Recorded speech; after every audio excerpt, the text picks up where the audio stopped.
Hello friends, नमस्ते। ज्ञान झलक में फरीथी आपનું સ્વાગત છે મિત્રો આપણે આજે વિગત મૂકવાની છે સરકારી ઉચ્ચતર માધ્યમિક શાળામાં શિક્ષકોની ખાલી જગ્યા બાબતે વિગત મૂકવાની છે। તો આપણે ચોક્કસ જણાવી દઈએ કે 31/7/2018 મહેકમ પ્રમાણે અલગ અલગ જિલ્લામાં અલગ અલગ જગ્યાઓ છે દર્શાવતું પત્રક છે આપની સમક્ષ મૂકવામાં આવે છે મિત્રો।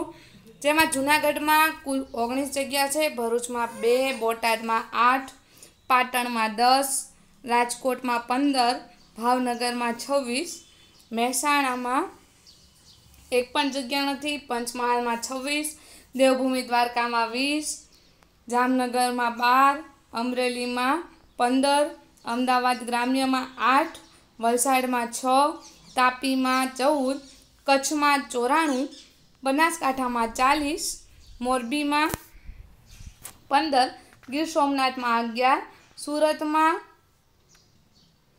4 જગ્યા છે, આણંદમાં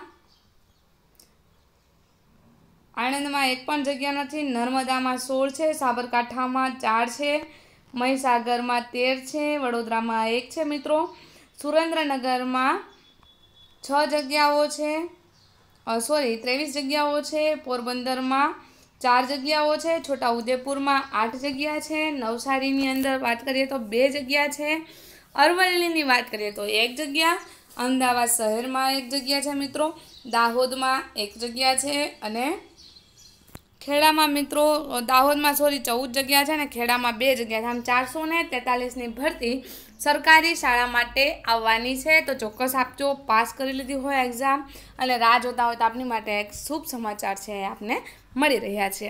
વિડીયો ગમે તો લાઈક કરી દેજો, આપના મિત્રો સાથે શેર કરી દેજો અને આ પત્રકને ડાઉનલોડ કરવા માટે ડિસ્ક્રિપ્શન બોક્સની અંદર ટૂંક સમયમાં જ લિંક મૂકવામાં આવશે। આપનું મેરિટ કેટલું થાય છે એ પણ કમેન્ટ કરજો, જેથી આપણે કટ ઓફ અંદાજિત કેટલું રહેશે તેનો એક સર્વે નક્કી કરી શકીએ। ખૂબ ખૂબ આભાર વિડીયો જોવા બદલ।